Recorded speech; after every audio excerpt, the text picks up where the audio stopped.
लकल हम्दु या अल्लाह वस्सलातु वस्सलामु अलैका या रसूलल्लाह सल्लल्लाहु तआला अलैहि वसल्लम। दुरूद शरीफ पढ़ लीजिए। अल्लाहुम्मा सल्लि अला सय्यिदिना हबीबिना शफीअना मौलाना मुहम्मद बारिक वसल्लम सलातन व सलामन अलैका या रसूलल्लाह सल्लल्लाहु तआला अलैहि वसल्लम। हज़रात, अभी महफिल मिलाद के ताल्लुक़ से मुफ्ती साहब ने खूबसूरत खिताब आप तक पहुँचाया, आपने सुना। मेरी क्या बिसात कि मैं मुझ जैसा गुनहगार इंसान, मुझ जैसा ख़ताकार इंसान नबियों के ताजदार, नबियों के सरदार की शान बयान कर सकूं। मेरे लिए तो सिर्फ इतना काफ़ी है कि अल्लाह तबारक व तआला ने अपने महबूब की उम्मत में पैदा किया, बस इतना ही काफ़ी है और इसी पे फ़ख्र है। और यही फ़ख्र हमें और आपको बरोज़ महशर जन्नत में ले जाएगा। सुभान अल्लाह। नबी ने, मुस्तफ़ा करीम ने ऐलान किया है, 40 साल की उम्र में नबूवत का ऐलान किया। जी, उनकी विलादत, उनकी नबूवत के बारे में मैं क्या हज़रत आदम भी नहीं बता सकते। इसलिए कि अल्लाह तबारक व तआला ने जब अपने महबूब को बनाया तब हज़रत आदम भी न थे। सुभान अल्लाह। सिर्फ रब था और मेरे आका मुस्तफ़ा करीम थे। सुभान अल्लाह।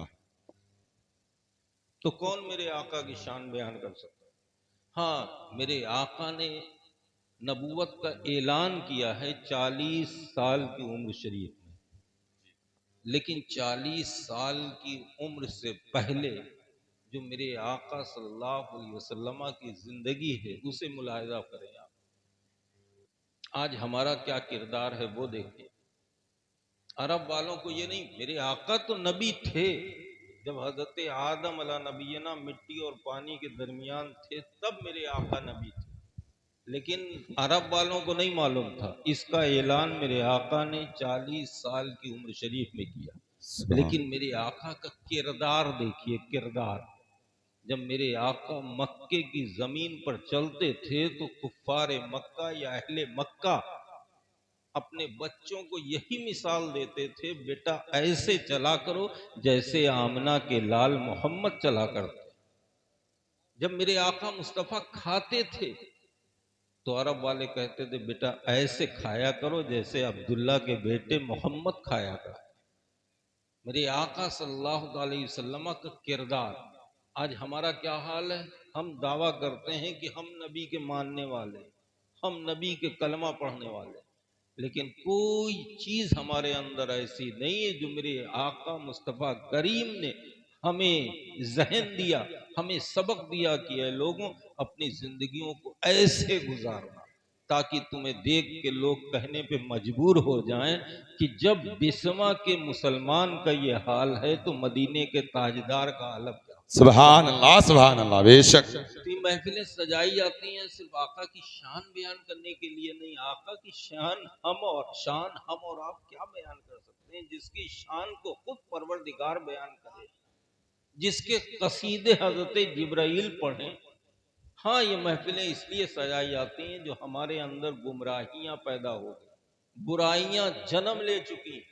हम अपने आका की सीरत को बयान करेंगे, लोग उसे गौर से सुनेंगे, उस पर अमल करेंगे और सच्चे मुसलमान हो जाएंगे। माहौल उनका जो बिगड़ रहा है उसमें सुधार पैदा होगा। हमारे घरों से जो बरकतें भाग रही हैं, जो बीमारियां हमारे घरों में अपना डेरा जमाए हुए हैं, जब अल्लाह के रसूल, अल्लाह के हबीब का जिक्र करेंगे तो हमारे घरों से बीमारियां भाग जाएंगी, रहमतों का नुज़ूल होगा, हमारे पैसे में बरकत होगी, आपस में खुलूस पैदा होगा। तो इसीलिए महफिल पाक सजाई जाती हैं। मुझे कुछ ज़्यादा बोलने की ज़रूरत नहीं, बस हाँ एक चीज़ बोलना चाहूँगा कि मैं कई साल से इस स्टेज पे आ रहा हूँ, लेकिन यकीन मानो मुसलमानों, बिस्मा के सुन्नी मुसलमानों, आज मुझे कुछ अलग से खुशी महसूस हो रही है। उस खुशी की वजह कोई और नहीं, आपके दरमियान में बैठी हुई वो हस्ती है जिसे सीतापुर और बिस्मा के अतराफ के लोग मुफ्ती एजाज के नाम से जानते हैं। जी, बेशक बेशक। कि मैं इतने सालों से आ रहा हूं, लेकिन आज मैं मुफ्ती साहब को इस स्टेज पर देख के अपने आप में खुशी महसूस कर रहा हूं। सुभान अल्लाह। और ये दुआ कर रहा हूं कि अल्लाह तबारक व ताला इनकी मोहब्बतें, इनकी शफकतें इनके भतीजों पर, इनके भाइयों पर अल्लाह तबारक व ताला कायम रखे। आमीन आमीन। पता नहीं क्यों मुझे बैठे में एक ऐसी आवाज सुनाई दे रही है, शायद आप लोग इसे हवा में ले लें, लेकिन मुझे महसूस हो रहा है कि मौलाना अनवार साहब की रूह मुझसे कह रही है कि मेरे मुर्शिद इजाजत मुफ्ती साहब का हाथ मेरे बेटे फैजान के सर पर रखवा कर उनसे दुआ करवा दी। सुभान अल्लाह सुभान अल्लाह। पता नहीं क्या इसमें मसलहत होगी। ये मोहब्बतें अल्लाह तबारक व तआला इन लोगों को हासिदों के हसद से महफूज फरमाए। आमीन आमीन। और मैं मुफ्ती साहब की बारगाह में अरीज़ा पेश करूंगा कि आपके छोटे हैं, इनकी आप सरपरस्ती फरमाएं। इसलिए कि अभी जब मैं स्टेज पे, जब मैंने कई साल के बाद देखा मुफ्ती साहब को, मैं जब स्टेज पे चढ़ा तो मुझे ऐसा लगा कि ये मौलाना अनवार साहब हैं क्या? जी जी मैं बेशक। एक सेकंड के लिए देखता रह गया। मुझे महसूस हुआ कि ये क्या मौलाना अनवार साहब हैं क्या? फिर जब अनाउंसर साहब ने मुफ्ती साहब का नाम लिया तब मुझे यकीन हुआ कि अरे ये तो मुफ्ती एजाज साहब हैं। इनसे बहुत पहले मुलाकात हुई थी सीतापुर माहौली के जलसे में। जी उसके बाद आज हर साल मैंने मुफ्ती साहब की गैर मौजूदगी में भी इन लोगों से कहा, ये सैयद हैं और ये मौलाना फैजान साहब हैं, कि कोई भी प्रोग्राम करो तो मुफ्ती साहब से इजाज़त लो और उन्हें पेश रखो। जी और मैं फिर उनकी मौजूदगी में कह रहा हूं कि मौलाना फैजान साहब कोई भी आप काम करें बगैर मुफ्ती साहब की इजाज़त के काम ना करें। सुभान। उनकी इजाज़त दें और उन्हें अपना सरपरस्त समझें। इसलिए कि मौलाना अनवार साहब का साया आपके सर से अब उड़ चुका है। अब यही आपके लिए है, आप इनकी इज्जत करें, इनका अदब करें, और कोई भी जलसा करें, कोई प्रोग्राम करें तो आप इनसे इजाज़त लें और इन्हें हर अपने प्रोग्राम में शामिल रखें। इसलिए कि ये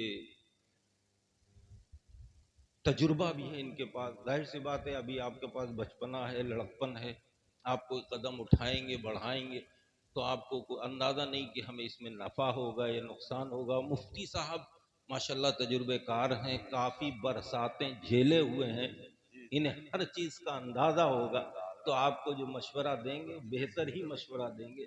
बस मैं इतना कहूँगा कि मौलाना फैज़ान आप अपनी जगह छोड़ें, उठें और मुफ्ती साहब की दस्तबोसी करें और उनका हाथ अपने सर पर रखवा कर दुआ करें।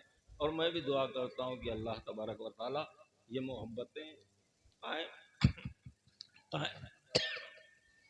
नारे तकबीर, नारे रिसालत, नारे रिसालत, वाहिदी दूल्हा, वाहिदी दूल्हा हुजूर मुफ्ती एजाज हुसैन साहब किबला, हजरत अल्लामा अनवार हुसैन साहब किबला, हजरत खलीफा उसूल सुहेल मिल्लत मौलाना फैजान साहब किबला। नारे तकबीर, नारे रिसालत।